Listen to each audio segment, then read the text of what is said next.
Hello, hello, hello. Let me get my microphone in front of my face. Hello, hello, hello.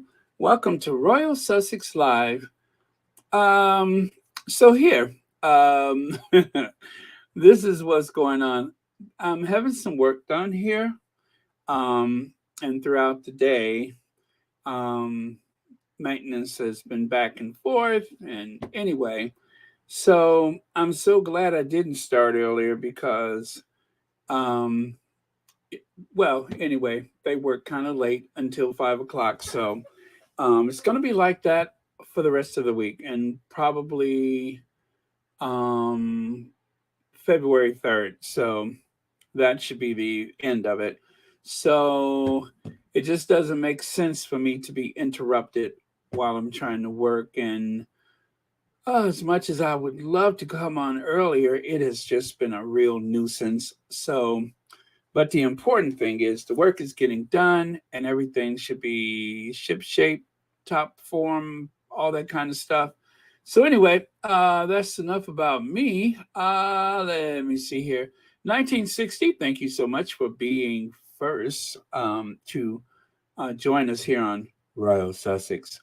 And happy Monday to you. Let me see. Oh yeah, you are first. Okay, Fancy Fancy, Mary H, Lydia Washington, Noreen Bengali, hello, Maggie Howell, Fancy Fancy, Rosanna Smith, Mary H, Expat Lifestyle, Katie V, Connie Balmer. Hey, Connie Balmer, thank you so much for being here. Let's see, who else is here? Susie Q. Oh, just leaving work. Very cool. Very cool. Let me see who else is here. Hope's Garden. Annie Bullard.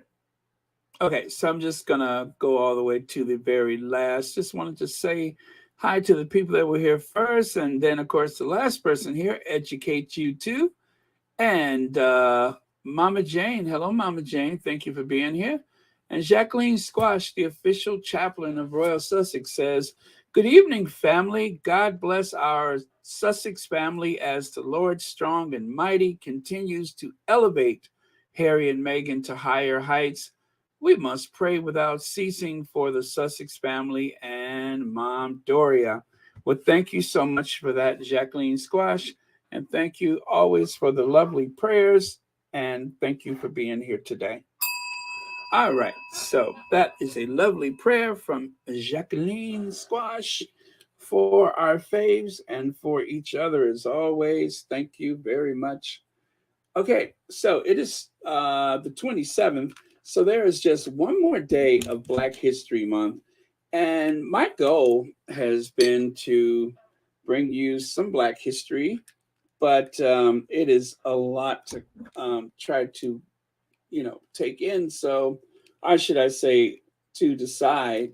There's so much you could decide to talk about. So, I hope I found something off the beaten trail to share with you today, as I've tried to do uh, in the days past. Okay, so thank you very much, Jacqueline. I just cleaned my spectacles. Oh boy, that's another thing I need to do. I still have to go to the eye doctor. Good morning, fam. Have a blessed Sunday and a great start to your week ahead.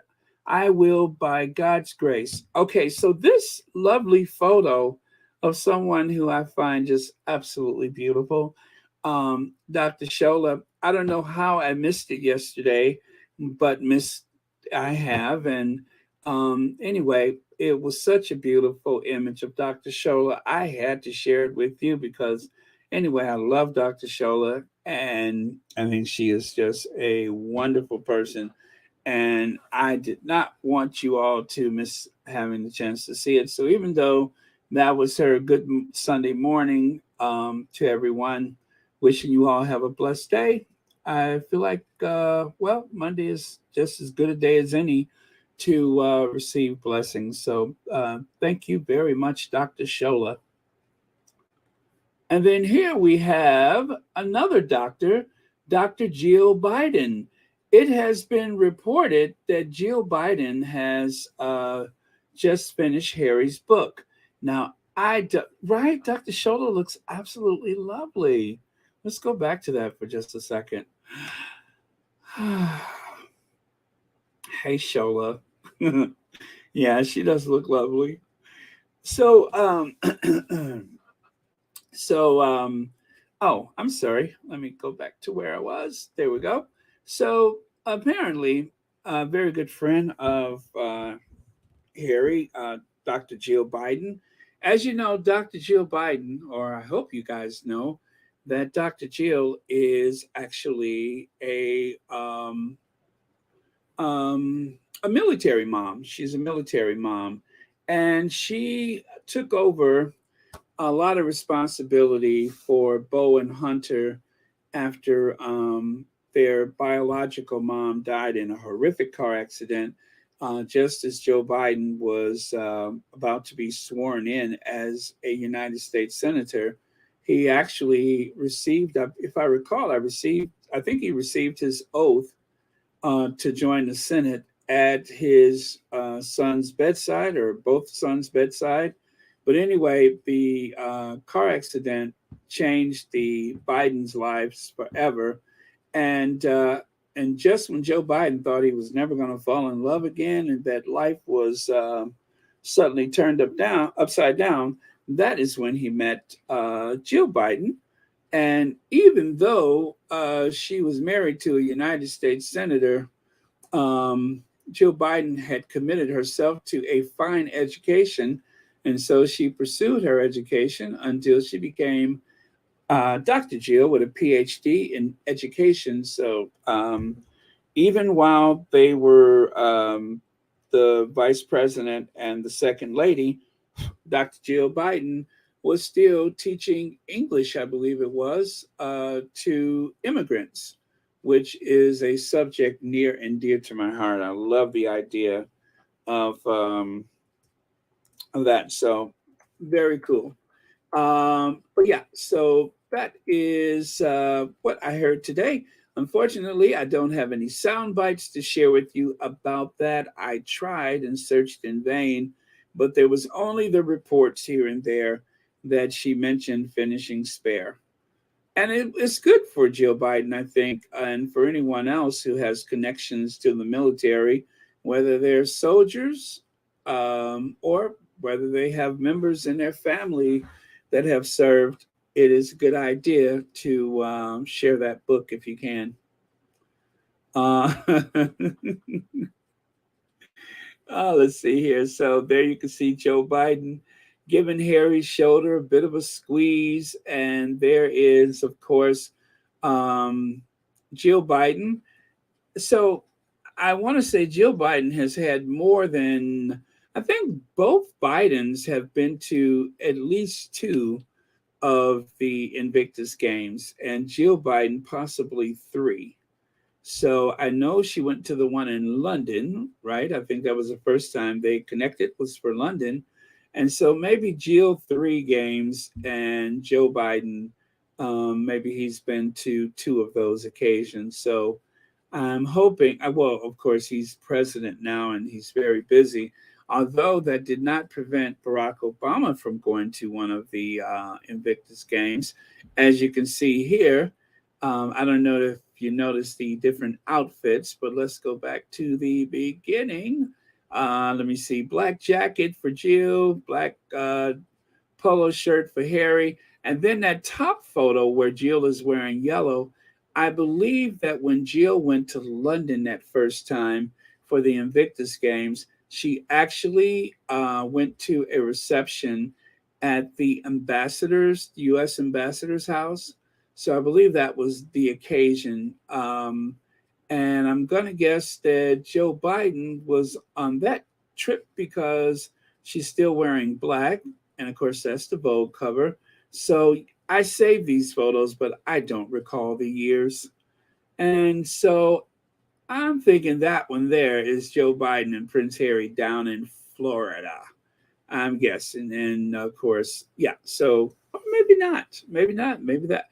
I don't know. I don't know. I'm kind of getting mixed up, but I enjoy seeing the likes of them hanging out together. And then, of course, there in the bottom photo, you can see President Obama and at the time, Vice President Joe Biden with Dr. Jill and Prince Harry. So, yeah, lots of fun to be had by all.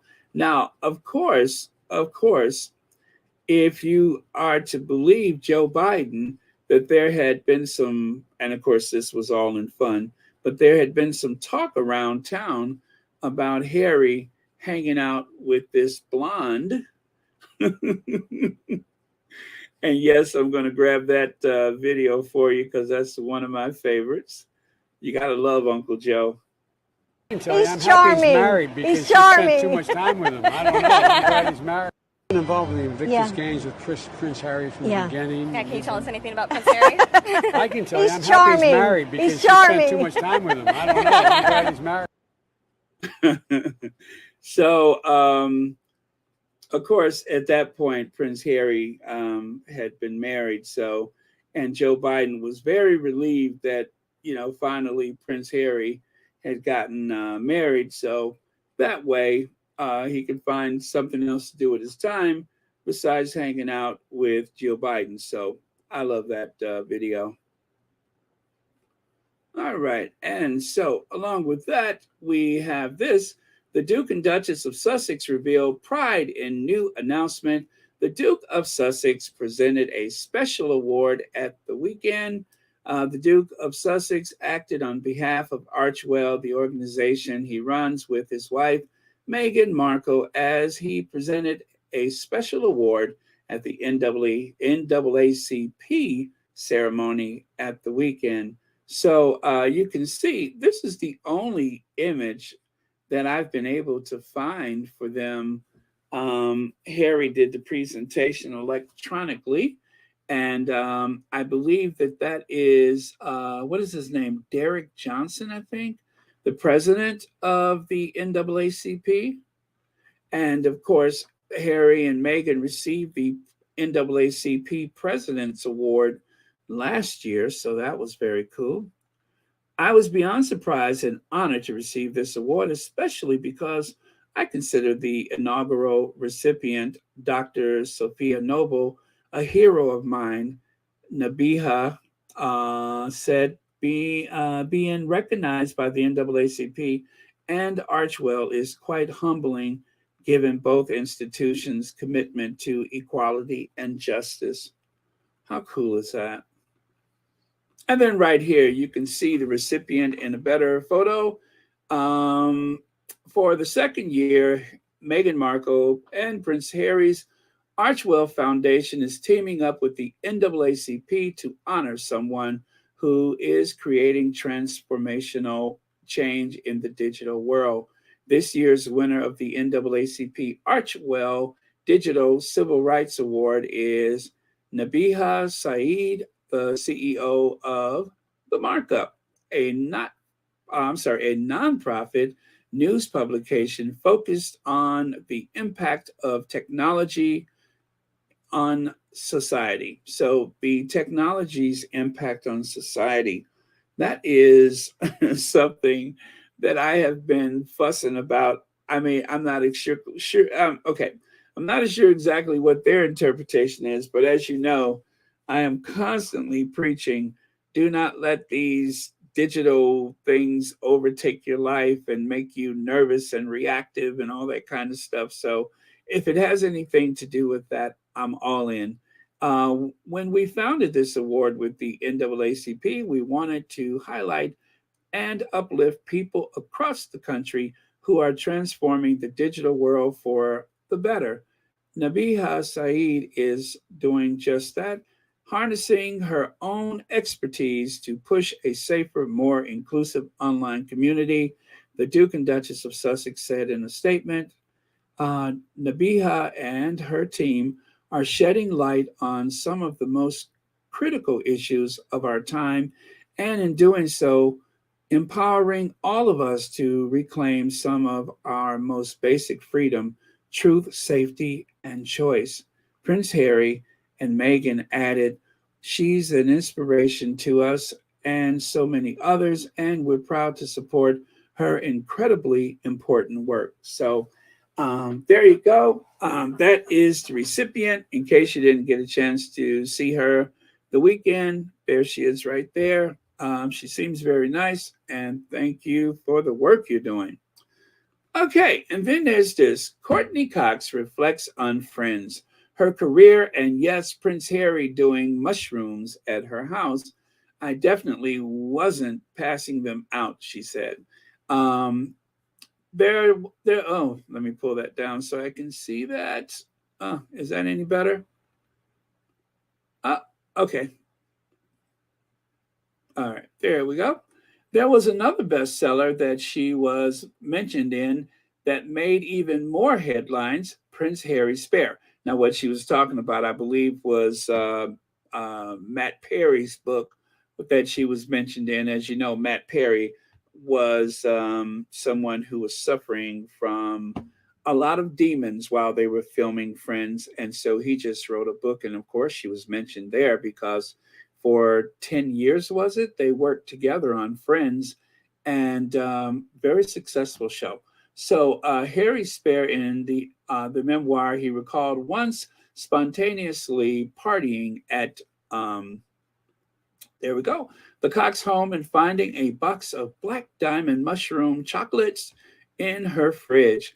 He says, he did stay here for a couple of days, probably 2 or 3.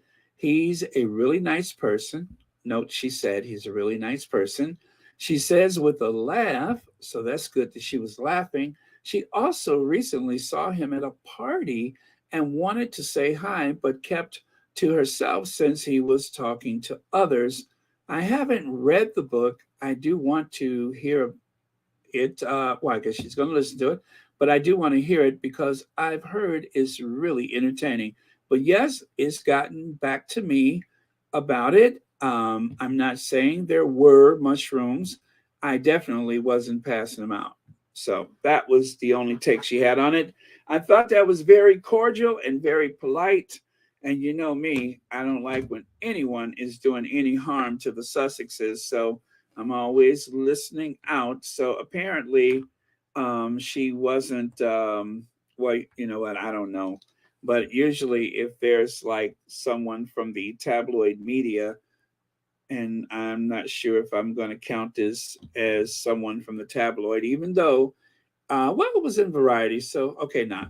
Um, but yeah, so anyway, do no harm, and I have nothing to complain about. So thank you, Courtney Cox. Now, I believe there was more to the interview, but for some reason it cuts off, and I have not been able to find a longer version of it. Or maybe that was all she had to say about Harry, and they're trying to just string us along to finish the article about Courtney Cox. But anyway, very cool. And am I the only person who hasn't seen this? I don't know if this is new or not, but I saw this on the Twitter and I could not find a date for it. And I also did not try and locate it on the Instagram, but I'm not sure if that's a new video or not. But sorry about the echo. But if it is, I definitely want to go and take a look at it. I don't suppose it is. I think it's just something that maybe I missed. But have you guys seen it, or am I the only one who has never seen this before? I don't think I've ever seen it. And, I try to stay up on everything. So if it is new, pretty cool. If not, oh, it is new, Church Nelly says. What? How did I miss that? How did I miss it? Let me see if I can go and find it and play the soundbite for anyone who is not on Instagram. Now, that really bakes my noodle. Sorry for swearing, but that really bakes my noodle. And I literally just I had to add that to today. I only just came across it, but well, let me see if I can find a little soundbite. Huh. Okay, that didn't work. Let me try this one. Let me try this one. Nobody help me. I got this. Um, okay, clever blend. Oh, did it come right up? Sure did. Okay. Is this it? And you guys say it is. All right. I'm going through their stories to see if it's there. Okay. That's not it. Let me try something else. Yeah, I was just like, how did I miss that? Okay, let me try this then. Okay, I'm looking at the Instagram. I don't see it. And you guys say it's new. So I believe you. Oh, yes, this is it.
Yes. Okay. Yes. I love that. Oh, wow. Thank you, Church Nelly. I had no idea that that was. Anyway, wow, I'm all excited now. See, just seeing Megan, all of a sudden, I'm all excited. So that is so cool. If you guys haven't seen it, let me see. Oh, no sound? Nobody? Oh, I can't hear anything. Yeah, the sound was not great, I'm afraid. The sound was not great. I am so sorry about that. Um, I do have a fix for it.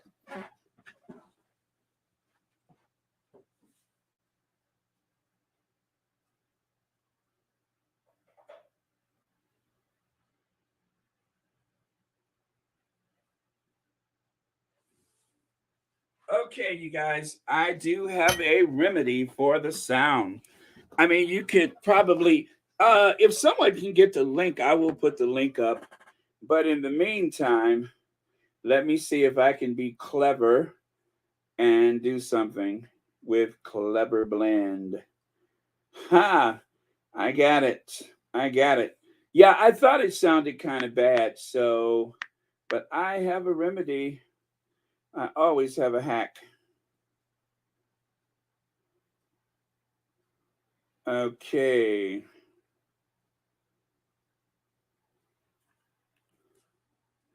My name's Hannah, co-founder and CEO of a self-care brand called Clever. We make these indulgent, instant superfood lattes that help with energy, stress, and sleep. My co-founder and I started Clever in 2016. We had this hand-built, scrappy coffee bar where we'd make these lattes inspired by holistic ingredients from around the world. People fell in love with the drinks and really wanted to make them at home. So we combined all the ingredients together and created Clever. During the week, we were fulfilling orders from our garage, blending up Clever at a shared commercial kitchen, and then on the weekends, we'd pop up with our bar because we had zero marketing marketing budget. 3 years ago, everything changed. None other than Meghan, the Duchess of Sussex, started drinking our lattes. Not only did she love the product, she was extremely passionate about supporting female founders, our sustainable sourcing, and our food justice give back. Meghan ended up becoming our first investor, advisor, and biggest Clever advocate. She even sent our turmeric latte to France. And a few days later, I opened my phone to see Oprah herself making our golden super latte in her own kitchen.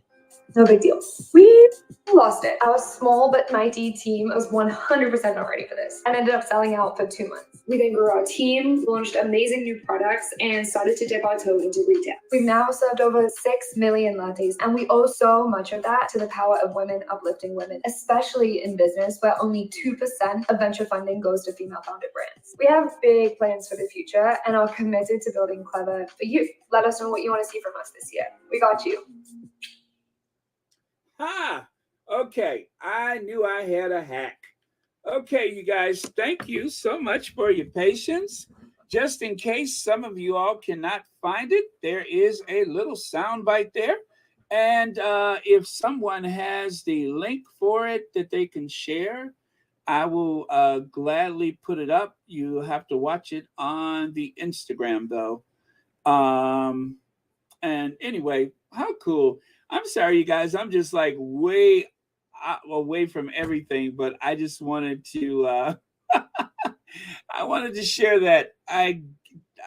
Of course, we haven't seen the Duchess in a while, and I'm just like, I want to just watch it again and again. Crazy, right? I know.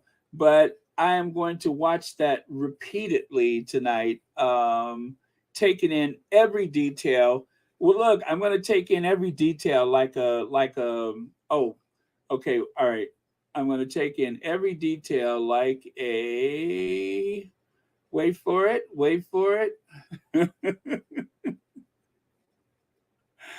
Oh, man. How come I can't find it? See, I'm too excited to concentrate. I'm going to take it in like a jealous, spiteful, evil, mean-spirited royal rodent.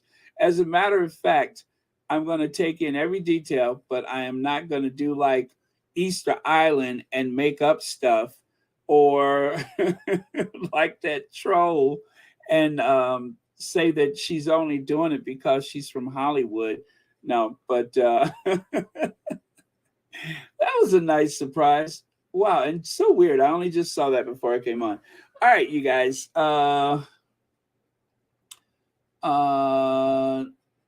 Yeah, right. So they'll have something to complain about. Oh man, I gotta focus on what I'm doing. I'm all excited about this. Thank you so much, Dorothy Ross, for the super sticker, and thank you for watching Royal Sussex. See, I'm so like into this clever blend. I'm not paying attention to what I'm doing. All right, and Elaine Parker, thank you so much for the super sticker, and thank you for watching Royal Sussex. And happy Monday to you both. Wow. And also thank you both for being members of Royal Sussex. Very, very cool. All right. Let me calm down. I've just had a Meghan sighting, and I don't know what to do with myself. Okay, calm. All right. I'm sorry, but it's been a while. Let me see here. So there we have it. Hello. Wait. Not deep enough. I have to sound like I've been smoking Pall Mall cigarettes with no filters. Hello. Is this the Daily Mail? Senior Royal here.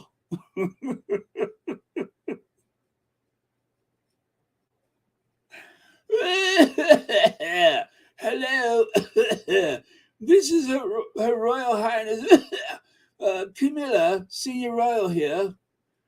You have to make sure you sound like you've been smoking like unfiltered cigarettes all your life. And then that's how you get that Camilla voice. It's dreadful.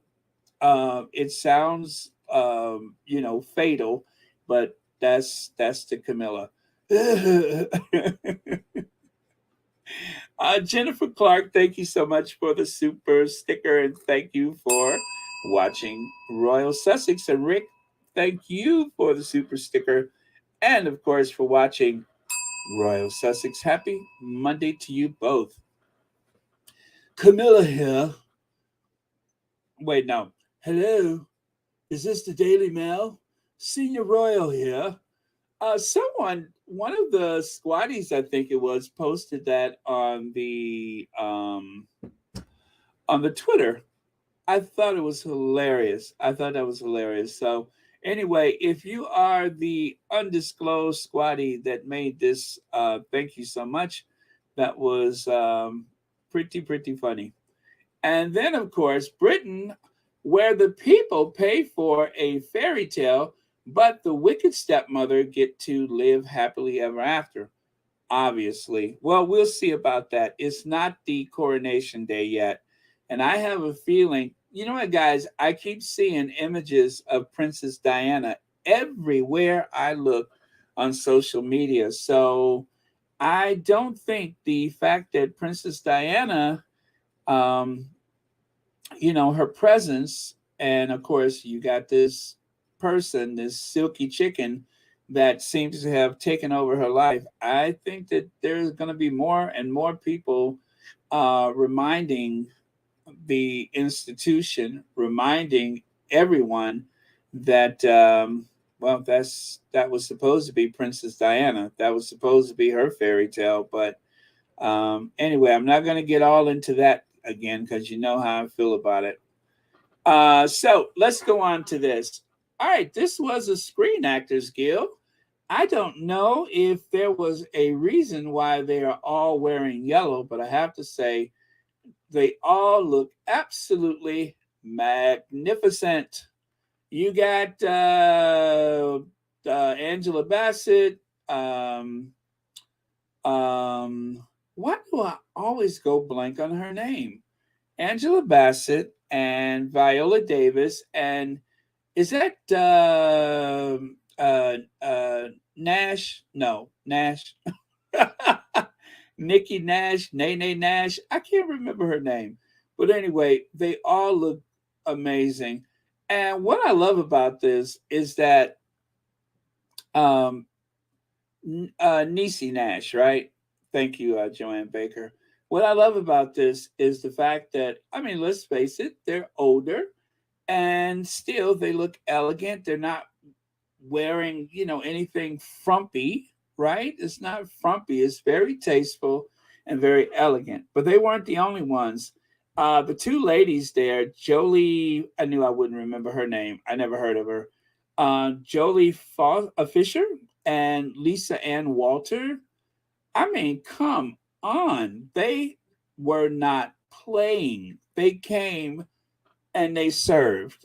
That's all I can say is they showed up and they were serving. So I think it is really cool that an older woman is able to look elegant and red carpet ready without looking like some frumpy, matronly actress from the past, but instead, they are putting their best assets forward. If I'm not overshooting the mark, but they are putting their best assets forward. So cheers for them. I really love that green. I love the way the green is structured. So very, very cool. And yes, Zendaya. It's always about Zendaya. Zendaya is the most red carpet ready actress that has come along in years. I mean, just she cannot put a foot wrong. It's always right on the target. She always hits her mark. So very, very cool. So let's review. And I wasn't trying to get I only have these two slides. I wasn't trying to get everybody, but I wanted to celebrate the fact, and as beautiful as Zendaya looks, I wanted to celebrate the fact that there are designers that are excited to dress older women and create something that anyone, would be glad to wear. So I just think it's really cool, especially the green. The green is the one that really gets me. I like the fans, the way it fans out like that. Very cool. Let's see. Zendaya is the greatest of all time. Let me see. Well, Lo Roach is also. Who is Lo Roach? Who dresses her? Is that the name? Law Roach? Oh, well. Okay. Thank you, Cheryl W. Let me see. The woman in black could. I said she was putting her best assets forward. Um, I mean, any more forward and somebody will lose an eye. But hey, Big Mama. Yeah, if she puts anything else forward, she's liable to fall over. Um, so anyway, that's a little sample of what happened last night. And you're right, Zendaya is always spectacular. So, all right, let's move on. How can those who mourn for Diana betray her now by crowning the woman who stole her husband? Oh, these are kind of out of order. Her throne and her sanity.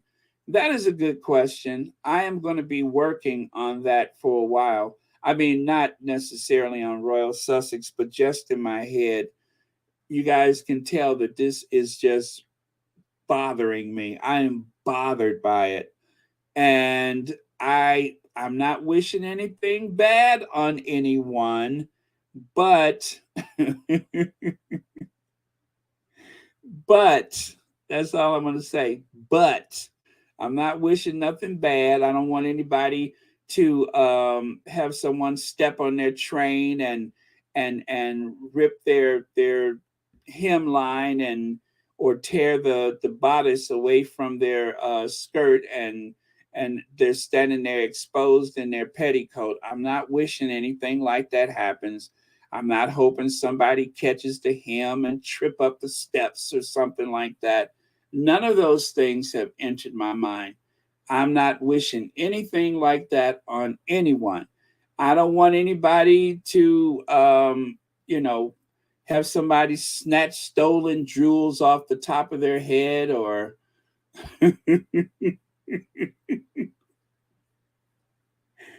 Right? I'm not hoping anybody goes rolling down the aisle of Westminster Abbey like somebody just tackled them or something. None of that stuff has entered my mind. I'm just saying, I'll be watching. I'm going to watch. And I'm going to hope that something unexpected and spectacular happens. Or maybe their conscience, if they have one, will get the better of them and they see the person whose life they made miserable to get in that position. Something. I leave it open for interpretation. Angel A, thank you so much for the super sticker and thank you for watching Royal Sussex. But I just, if something unexpected happens and it causes a great deal of embarrassment, I'm just saying I will probably have to log on and talk about it immediately. And hopefully I will have the accompanying screenshots to go with it. But yeah, so that's it. Excuse me.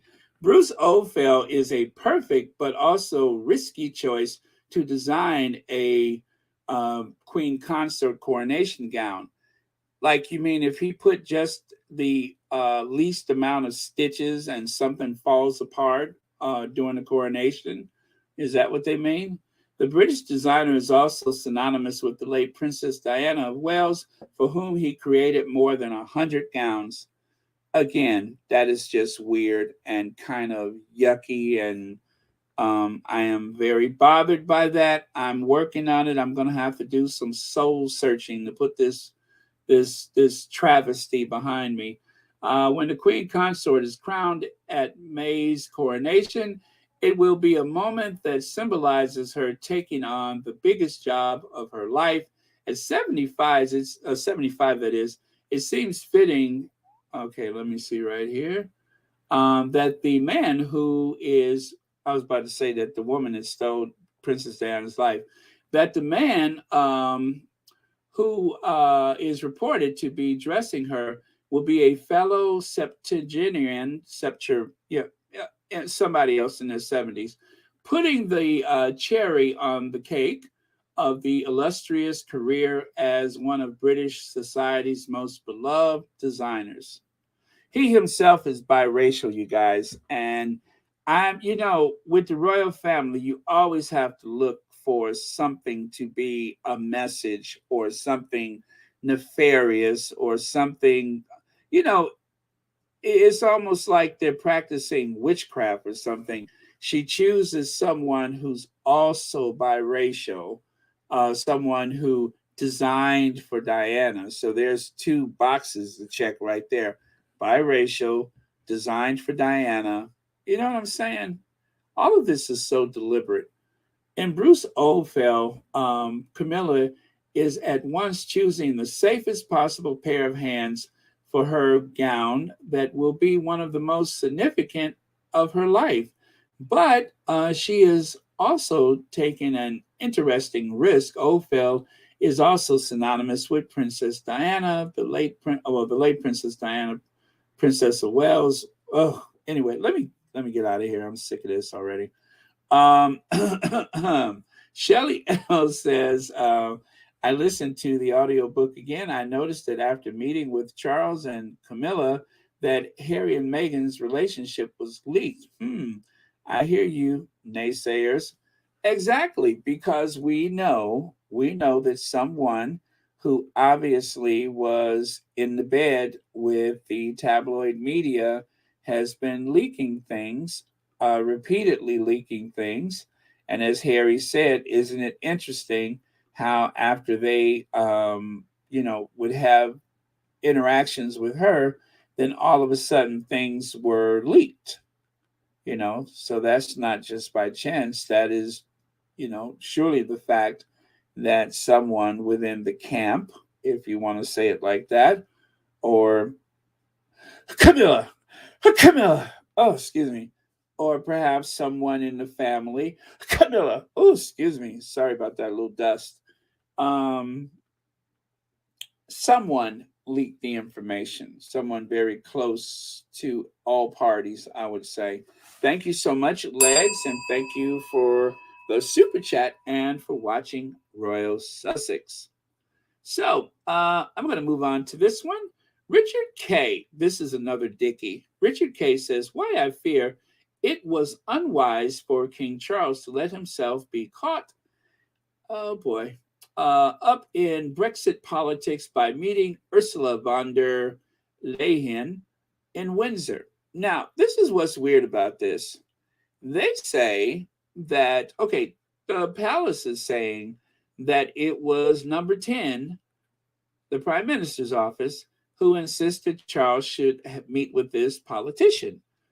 And then, of course, the Prime Minister's office said, no, we haven't recommended that the king actually meet a politician. So this is not the first time a politician has met a king, or the king has met a politician. The Queen had those meetings all the time. But the thing is, as we all know, the royal family is supposed to be above politics. They are supposed to avoid politics.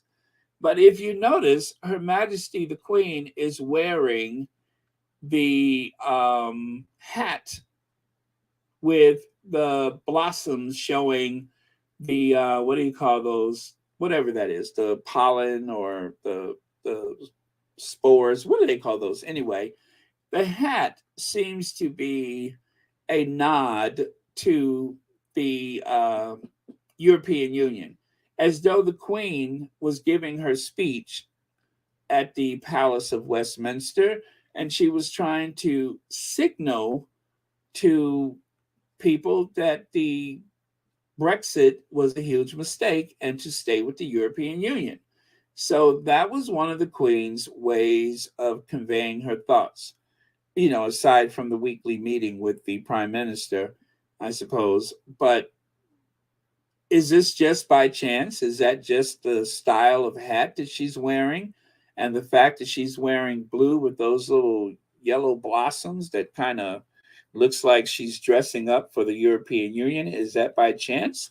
A lot of people say no, but it is dangerous for a monarch to get involved with politics. And if you guys know the premise of the movie Charles III, the idea is that Charles suddenly becomes king, and while he's starting his reign, trying to avoid trouble, it wasn't long before someone coerced him into getting involved in politics. And once that happened, he refused because, as you guys know, his ceremonial function is to sign laws into effect. He has to sign the laws.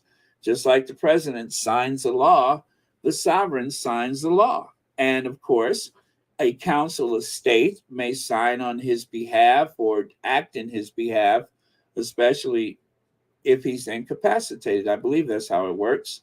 But basically, Charles is the one, while he's able, who has to sign laws. So if he refuses to sign a law, that would put him at odds with the parliament. And if that puts him at odds with parliament, that could mean the end of his powers as king. Now, in the movie, spoiler alert, by the way, if you guys haven't seen it, it was based on a play. And in the movie, the real William and Kate showed up. And Kate did not come off looking good in the movie. And ironically, the Prince Harry in the movie fell in love with a black girl, a black British girl who was quite a revolutionary herself. I mean, literally, she was, into the whole protest rallies and social change. And, but not, nothing, her character was nothing like Meghan. However,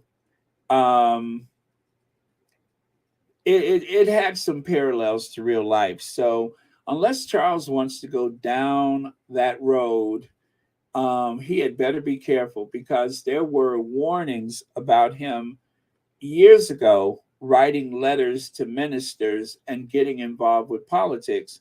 And you guys, this is only since September he's been, the sovereign. So there's still a big opportunity for him to mess up. And waiting in the wings will be William to take the job. So let's see how it goes. I'm going to assume he has more sense than that. Let me see. Sunak wants to deal with the EU to settle the Northern Ireland Brexit issue.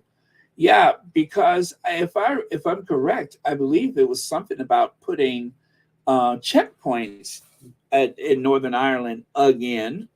And the whole thing with Northern Ireland, that was something that was predicted before the Brexit. What are you going to do with Northern Ireland?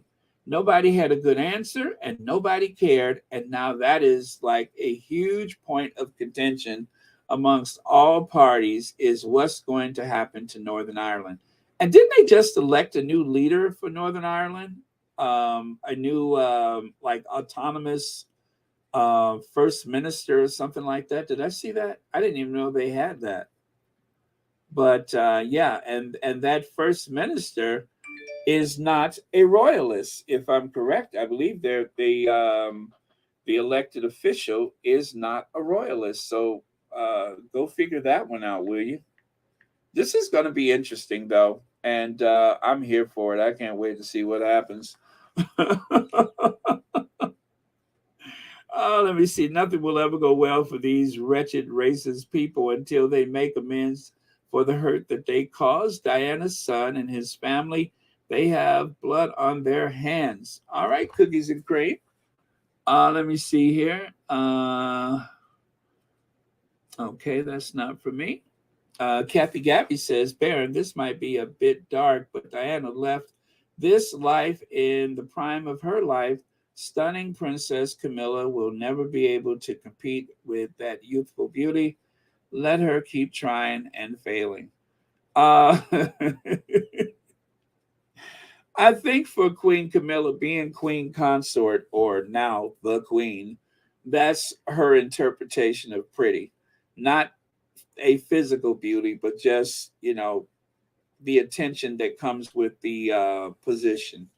That is what's going to have to pass for beauty for her. But um, you guys, I promise you, I'm not hoping anything bad, but I'm thinking by Coronation Day, there is going to be more about Diana. I hope, and I think this.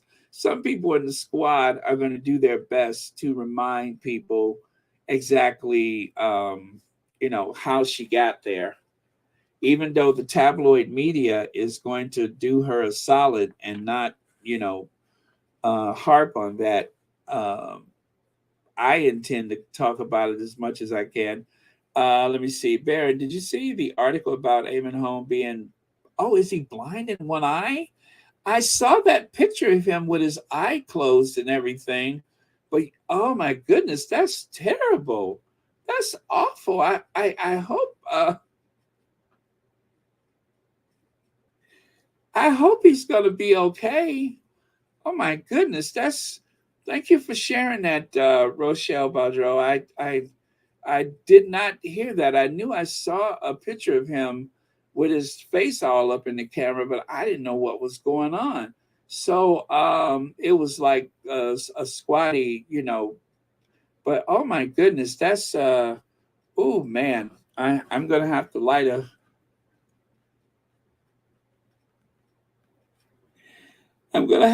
a candle for him, um, because that's terrible news, and I wouldn't wish that on anybody else.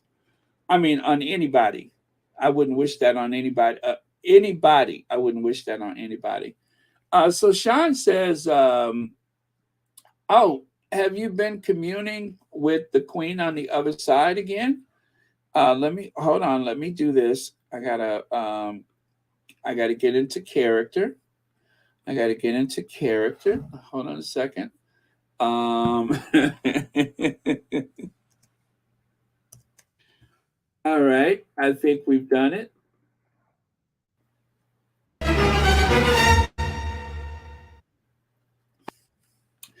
Okay. Royal message. I, Queen Elizabeth II, ruler of the United Kingdom and majority stockholder in and majority stockholder in Range Rover, do hereby declare that Charles, you will never be king. Camilla, I have big plans for you. And let us all recall 1992 is a year that I shan't look back upon with undiluted pleasure. It was a horrible anus. Oh, Your Majesty, I hope things get better for you. That's a real shame. But and anyway, thank you, Your Majesty, and thank you, Sean, for for conveying the messages from the Queen from the great beyond. Thank you, Your Majesty.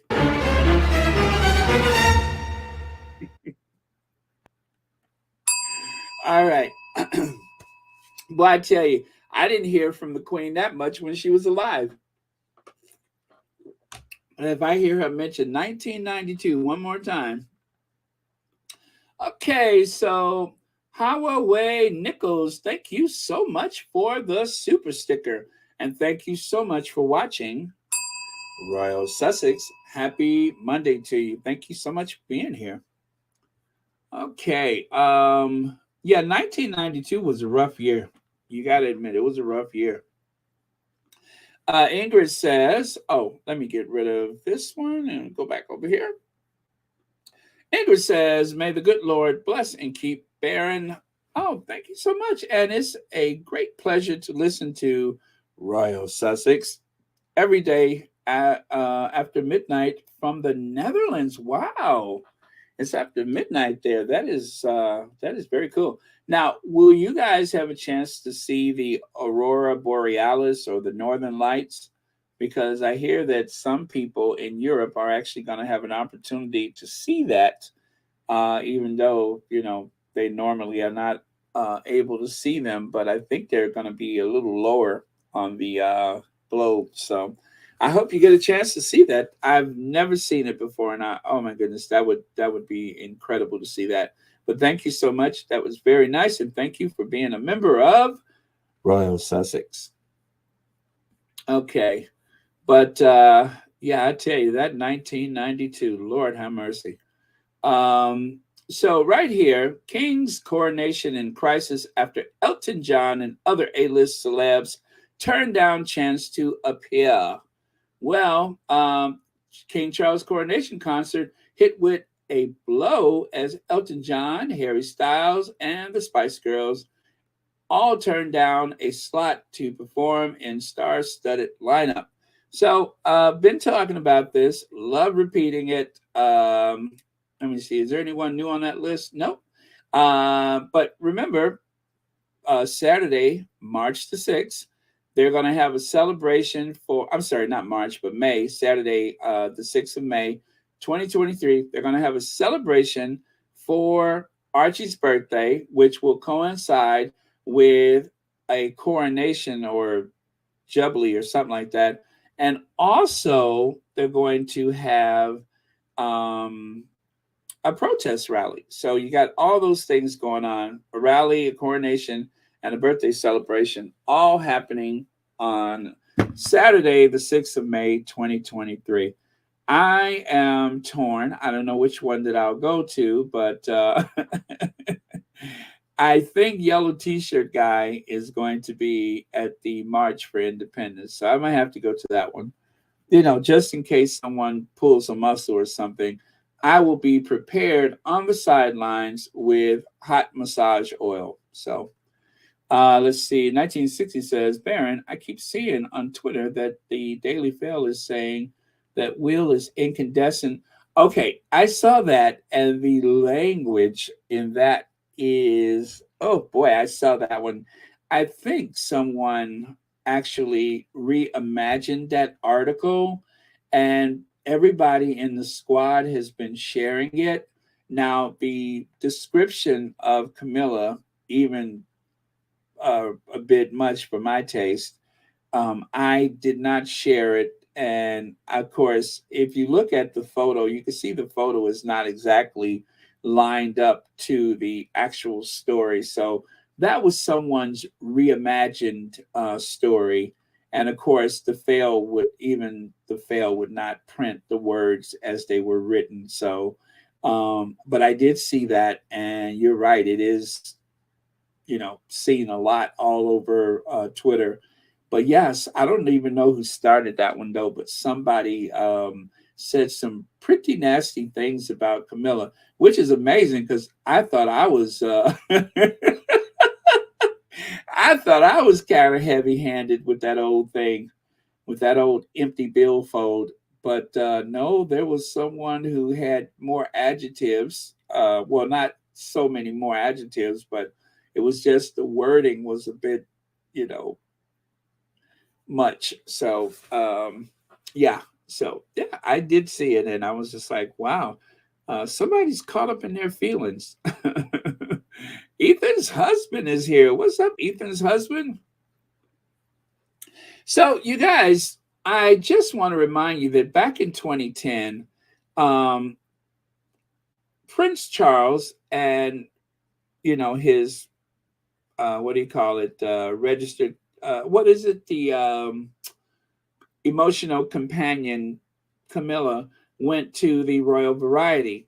And while they were on their way, now you got to question the judgment of the ruling monarch. The driver hesitated to go in that particular direction. But Charles knew better and said, no, it's so much quicker if we just, whatever, it's so much quicker if we just take a right turn here. And so they went the direction that he wanted to go, right? And what happened? There was a protest going on. And when the people saw this late model Bentley driving through, they knew exactly who it was. And all HE double hockey stick broke out. I'm telling you, they started throwing things, pelting the car with stuff. They even smashed one of the windows.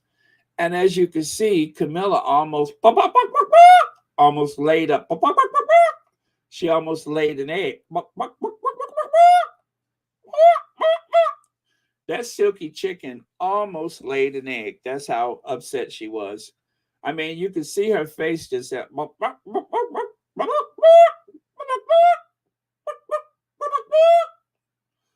So she was crowing or whatever chickens do. And Charles was like, good heavens, what is going on? Camilla, they're pelting the Bentley. Oh God, Camilla, they're going to ruin the paint. What is Mummy going to think of this? Camilla. Well, Camilla was in no mood to answer questions because she was trying to keep them eggs from laying on the seat of the Bentley. And so anyway, as you can see in the upper left corner, that was actually them, I think, either entering or exiting. I think they were entering the Royal Variety, and they were not hurt. The Bentley was kind of messed up, but they had the windows just opened a couple of inches. And I tell you, something could have gotten through there and messed up her Farrah Fawcett hairdo, but they were lucky. They escaped without harm. So what is my point? My point is this. It was a close call. It was a close call. They are not popular. They are not popular. So there's a good chance that there is going to be trouble down the road for this pair. As you can see, I mean, look at how the people are surrounding the car. They don't care who's in that Bentley. Now, if it was Afro Annie and she leaned forward and showed them that face of hers, they probably would have backed down because Afro Annie, she looked like she's packing. So I'm sure a lot of people wouldn't mess with her. But Camilla, they're like, oh my goodness, look at that poor old lady. Yeah, let's throw some stuff at the car. So yeah, that really did happen. So just so you guys know, whatever the tabloid media is trying to gaslight people, this is 2010. I don't think things are going to get any better for them. Fear not, sir. We shall not rest until we have rounded up every chicken in Yorkshire. So this, of course, is an illustration of that day when, I just figured that out. Is that supposed to be the canine? Is that supposed to be Suella? Is that supposed to be Suella trying to round? No, that wouldn't be Suella. I wonder who that's supposed to be. Oh, that's weird. This is the first time I've ever really paid attention to that. But yeah, I guess that is supposed to be Suella, maybe. Okay. Oh, I just figured that out. That is Rishi Sunak, right? Is that Rishi Sunak? And is that Suella? I think it's Suella. Huh, interesting. Oh, well, I'm trying to sort that one out, but okay. But yeah, and wait, look at the size of Charles' hands. Look at the size of his hands. Look at those big clumpy sausages. Let me see. Oh, okay. Is Anis Anus I can't say it. Anus horribilis. Anus horribilis. That's what it is. 1992 was an Anus horribilis. Horribilis. It was an Anus horribilis. That's what it was. Anus horribilis. That's exactly what she said. It was an Anus horribilis. So you guys, do you recognize those children? And no, that isn't Sarah Ferguson. Do you guys recognize these kids? Aren't they adorable? They are cute. They are adorable. Anybody? You got to recognize these kids. Come on, I'll give you time.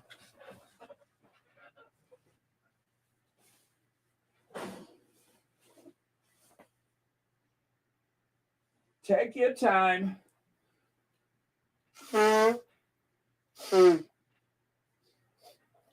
Okay, sorry, my sinuses.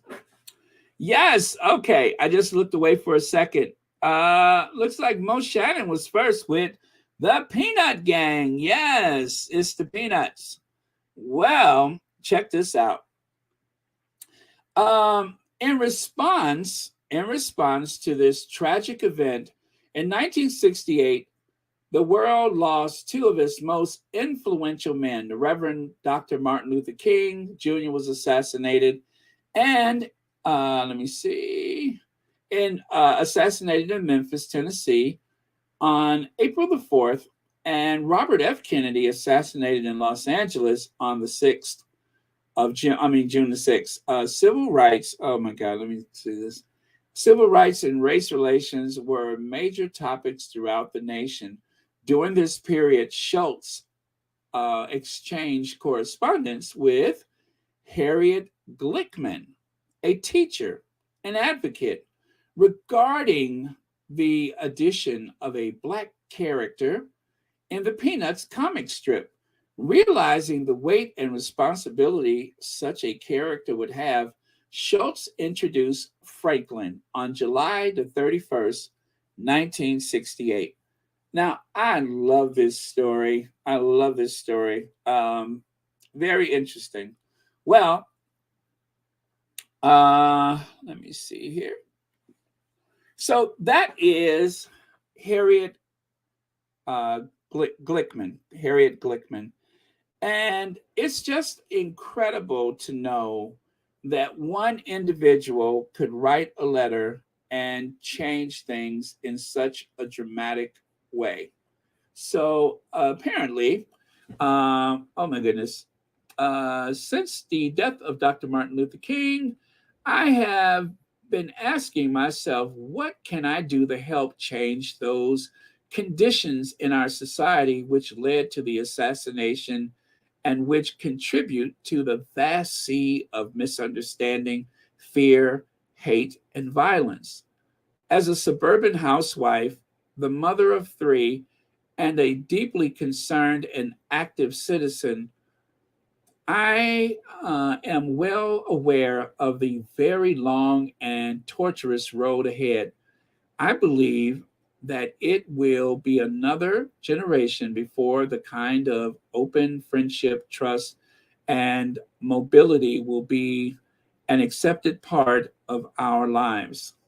Now, mind you guys, notice the date up there, April 15th, 1968. And this is a letter addressed to Charles Schultz of the Peanut Gang. I did not mean to do that. Sorry about that, guys. I just hit my keyboard. In thinking over the areas of the mass media which are of tremendous importance in shaping the unconscious attitudes of our kids, I felt that something could be done through our comic strips and even in the violent jungle of horror known as children's television. You need no reassurance from me that Peanuts is one of the most adored, well-read, and quoted parts of our literate literate society. Okay, there you go. And in our family, oh, this type is awful. Let me see if I can make this bigger. It's so blurry, and I actually, okay, that did absolutely nothing. Let me see. Okay. Oh, you know what? I got it. I got it. I'm sorry about that, guys. I just figured out another way I can see it. Let me go to the slide, the direct slide. There we go.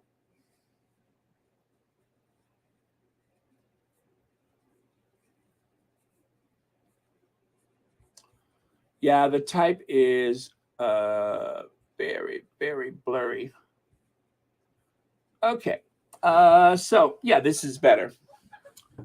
You need reassurance. I'm sorry, you need no reassurance from me that the Peanuts is one of the most adored and well read and quoted parts of our literary society. In our family, teenage Kathy has poster and sweatshirts, pencil holders, and autographed books.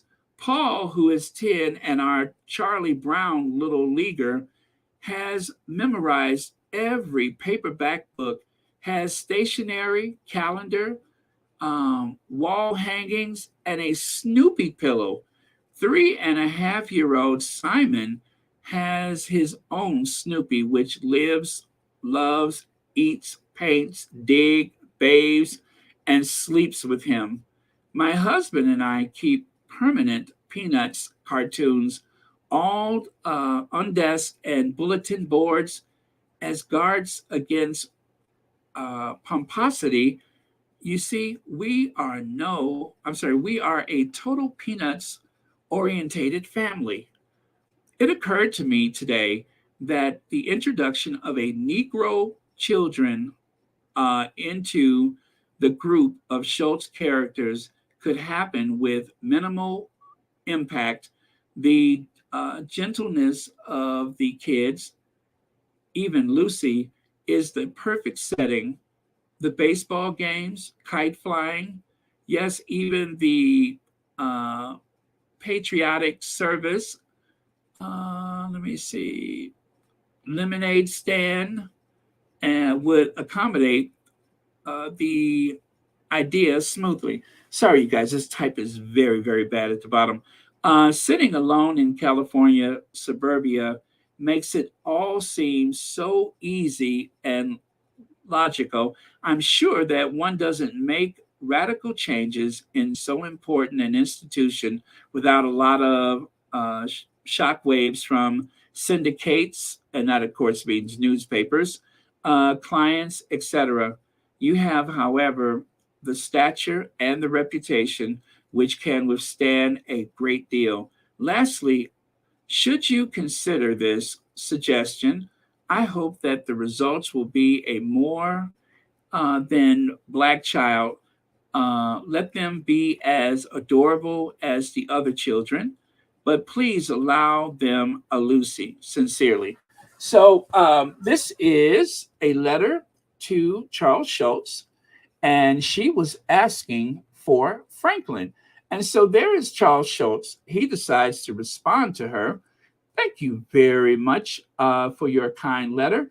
I appreciate your suggestion about introducing a Negro child into the comic strip, but I am faced with the same problem that other cartoonists are and who wish to comply with your suggestion. We all would like very much to be able to do this, but each of us is afraid that it would look like we were patronizing our Negro friends. I don't know what the solution is. Best regards, sincerely yours, Charles Schultz. So take a look here. Oh my God, this is even worse. Dear Mr. Schultz, I appreciate your taking the time to answer my letter about Negro children in Peanuts. Remember, this is 1968. Um, let's see. You present an interesting dilemma. I would like your permission to use your letter to show some Negro friends. Their responses as parents may, uh, let me see, oh gosh, I don't know what that says, may prove useful to you in your thinking on this subject. So, sincerely, Harriet Glickman. And of course, that is Harriet Glickman. And then, of course, Charles Schultz says, I will be very anxious to hear what your friends think of my reason for not including a Negro character in the strip. The more I think of the problem, the more I am convinced that it would be wrong for me to do so. I would be very happy to try, but I am sure that I would receive the sort of criticisms that make it appear as if I were doing this in a condescending manner. Kindest regards, Charles Schultz. So eventually, she did find someone. So let me tell you something about Glickman. Glickman was actually an advocate, a fair housing advocate, among other things.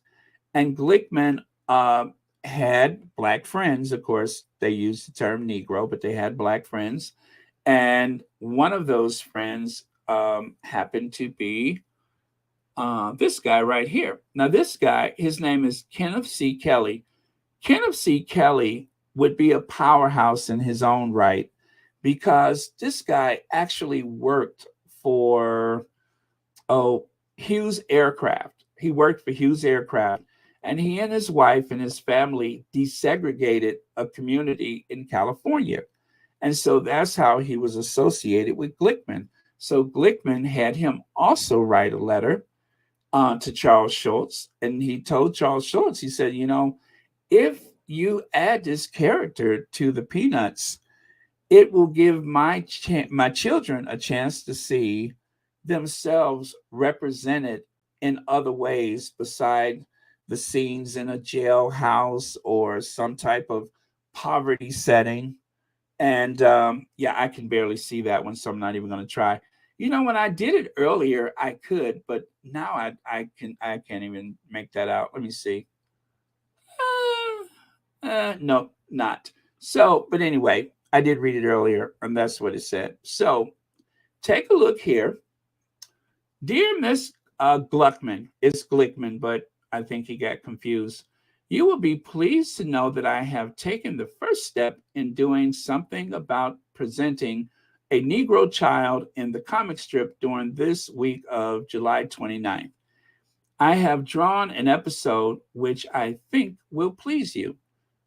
Kindest regards, Charles Schultz. So right here it says, when Charles Schultz, distributor, pressured him to eliminate Franklin from Peanuts because he might offend pro-segregation Southerners, he told him, either you print it just the way I draw it or I quit.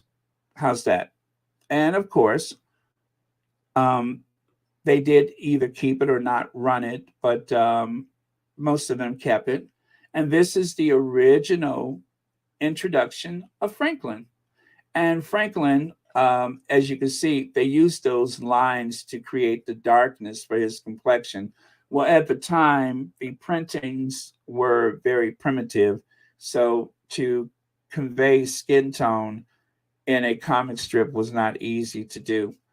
But he tried. That using the lines was a way to shade the character. So that is how Franklin was introduced to the Peanuts. And right there, you can see a picture of, at this point, she had to be about 90 years old, maybe in her late 80s. And that is Harriet Glickman right there.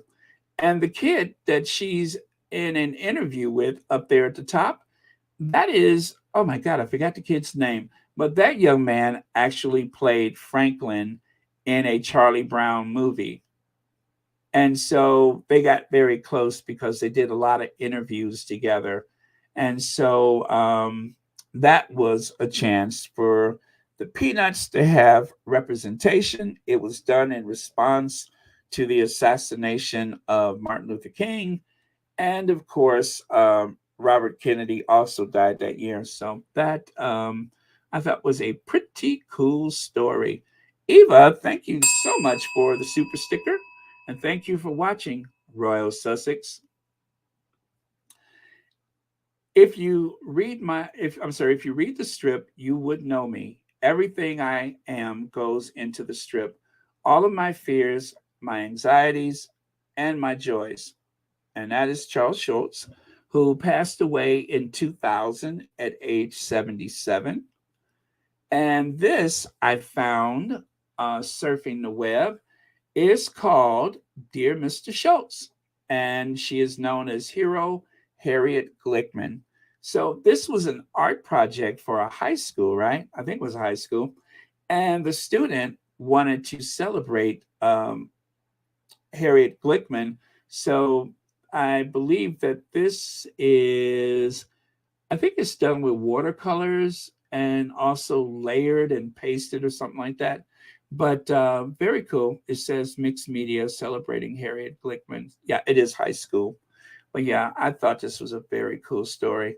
And Miss Glickman actually died. I'm sorry, Mrs. Glickman died March 27th, 2020 at age 93. And what of Mr. Kelly? Well, Mr. Kelly was the only Black member of Hughes Aircraft Antenna Research Team in 1953. The company supported him when a few white engineers said they wouldn't work with a Black man. They were told to resign. And that is a photo that was posted courtesy of Ann Kelly. I assume that that is his wife or perhaps daughter. And right there, Kenneth Constantine Kelly, Kenny C. Kelly, there you can see, died at age 94 on February the 27th, 2021. So that was a year ago today. Mr. Kelly being interviewed in 2020 at his home in Sherman Oaks, California. He played a role in persuading Charles M. Schulz to introduce a Black character to his Peanuts comic strip. And I found this just by chance. This is Robert F. Kennedy and John F. Kennedy. I'm sorry, Robert F. Kennedy and Martin Luther King. What am I saying, John F. Kennedy? Robert Kennedy on the left, Martin Luther King on the right. Very cool. Okay, don't ask me where this is because I forgot. I totally forgot. But you can take a look here. It's kind of hard to see what's going on, but they are actually, I believe that is Courteney steel. So these plates of Courteney steel, they are actually pulling themselves away from the metal so that they could reach out and shake hands. How cool is that? I love, love, love that. And here's another view of it. Now, that was a clever idea. Whoever thought about this, that was absolutely genius. Martin Luther King and Robert Kennedy literally reaching out for each other, pulling themselves away from these steel plates.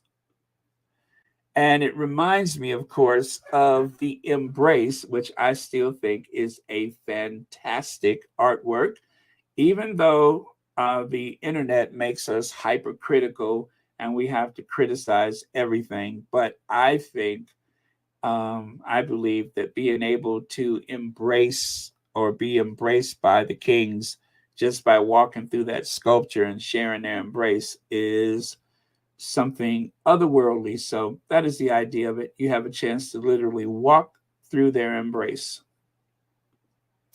And with that, you guys, that is the end of Royal Sussex for today. So I will leave it here. I like that one. And I will look at some of your comments, and then we're not going to be 2 hours getting out of here. Happy day. All right. So let me look back here at some of your comments.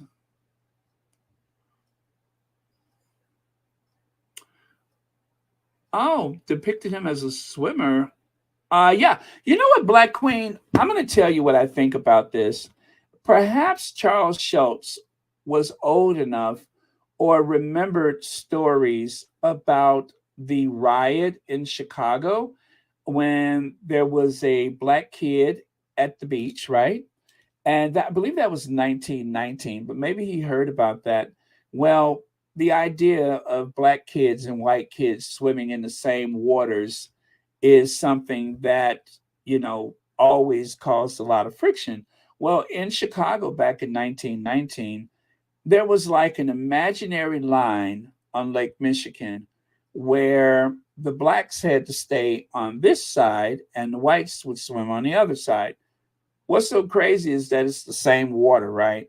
But because of, racism, they were not really able to like swim together.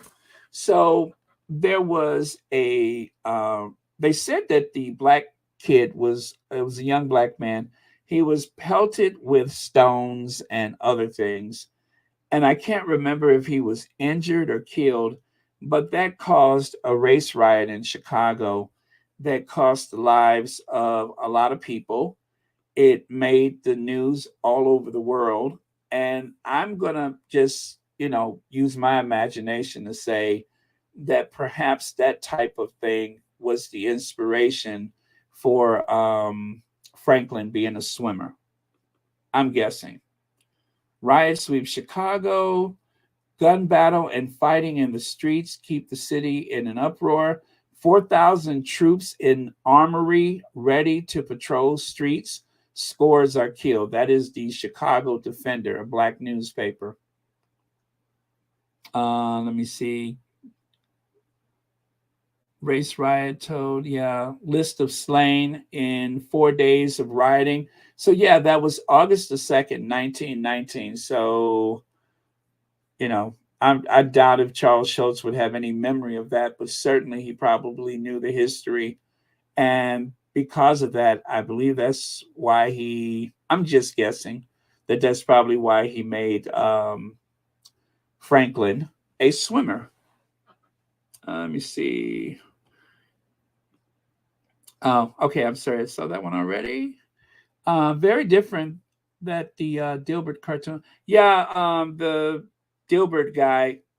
It's just interesting that he's like the polar opposite. And it's not as though Schultz was without fear.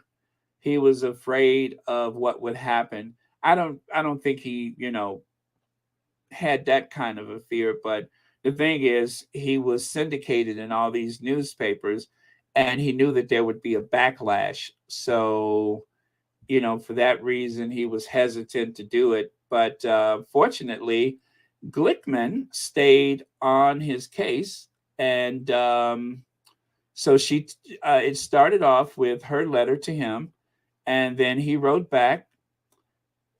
She replied. He wrote back again, let me know what your friends are thinking. Then he got this letter from Kelly.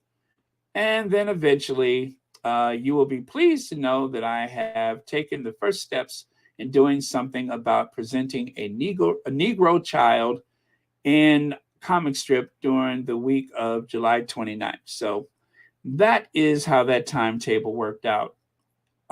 It started, let me see. Her first letter was April 15th. And then April 26th, April 27th. Wow, she got back to him fast. May the 9th, June 6th, and July 1st. So, yeah, that's when he wrote back. And that is how that evolved. I thought it was a very interesting story. I mean, it could be a movie, maybe, right?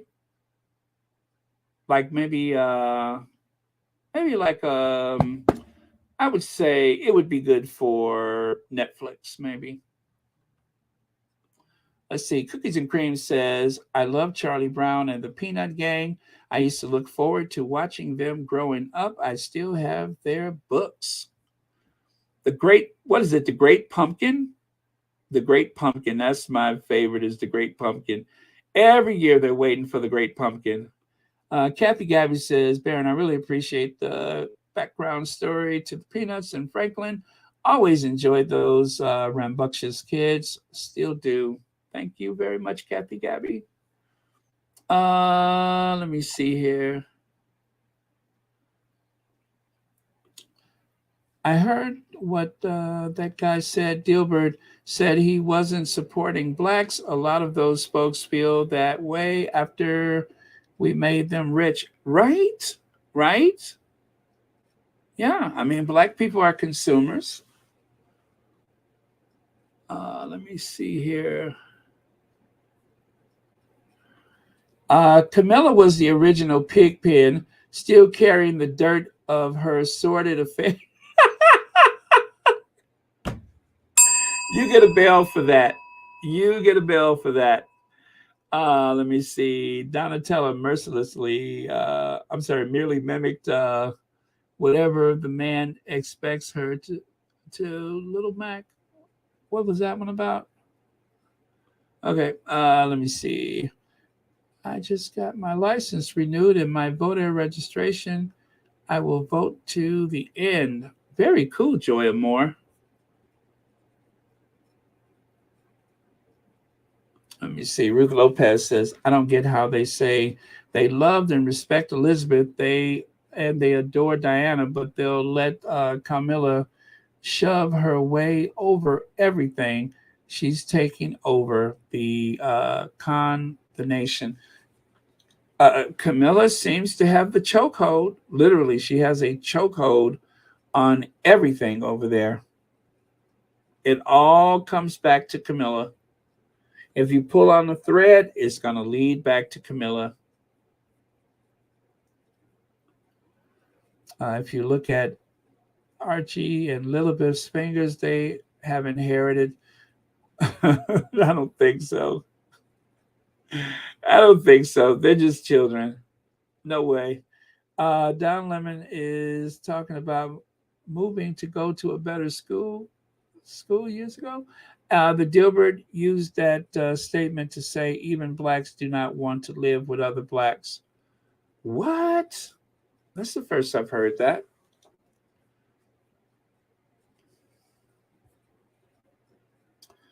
Oh, that's for Church Nelly. And what do we have here? Baron and Squatties, please watch Sherry and Sarday's podcast. She was on fire. Okay. She came on a while ago, right? I will. Hey, Lucy Wynn, thank you for being here. Let me see here. Wait a minute, Lucy Wynn. If you're here now and Sherry was on a little while ago, how are you able to tell me that she was on fire? Pray tell. That's interesting, right? Multitasking much? How interesting you're able to do that. Huh. That goes to show my appeal these days. But no, I'm going to go watch it myself since you said so. Okay. All right, you guys, we're good. I can't believe we're done. We're done. All right, you guys, thank you so much. Thank you for watching Royal Sussex. Oh, I'll leave it there. There we go. Your last comments for the day. Well, how can you watch both, pray tell? But no, that's cool. I like Sharian, and I got to stop coming on late because I don't want to conflict with Sharian. So after I'm done with the maintenance here at the house, then hopefully I can start coming on earlier in the day because this has been, oh God, and just think, I got several more days of this coming and going. It's a headache. Let me see here. Oh, you too, Mackenzie. All right. That's what we're doing now. And Anastasia Isabella, you've been quiet. No, Anastasia, I think, stayed with me, unlike the rest of you all. But okay, so do we have Sharian Yeah. Okay. So if you guys want to watch Sharian, the link is at the top of the chat. Go ahead and link on that chat, and you can catch Sharian Sharday. And yeah, so that's it. And I will see you guys tomorrow. You know what? I'm gonna put those pages on the what do you call that? Although I'm not sure they'll show up because I saved them. It's weird that I saved them someplace else and I can't make out a word they're saying. Let me see here. How did that happen like that? Oh, I know what I did with this one. I know what I did. That's why that one didn't work out. Oh well. All right, you guys. I will take the last comment of the day. Okay, bye all smooches. That sounds good to me.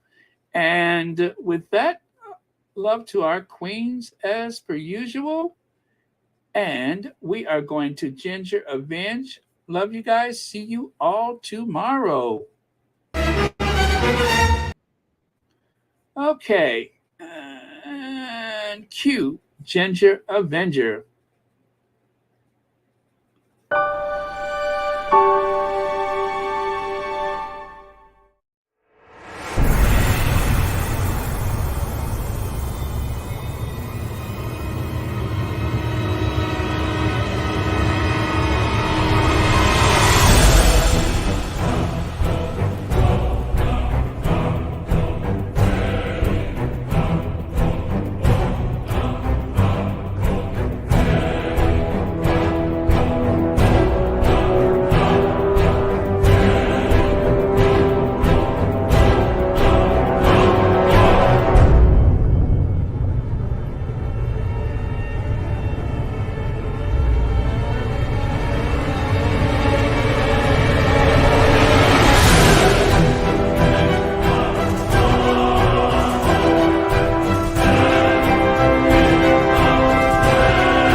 He's charming. He's charming. Spent too much time with him. I don't know. I'm glad he's married. Involved in the Invictus Games with Prince Harry from the beginning. Yeah, can you tell us anything about Prince Harry? I can tell you. I'm happy he's married because he spent too much time with him. I don't know. I'm glad he's married.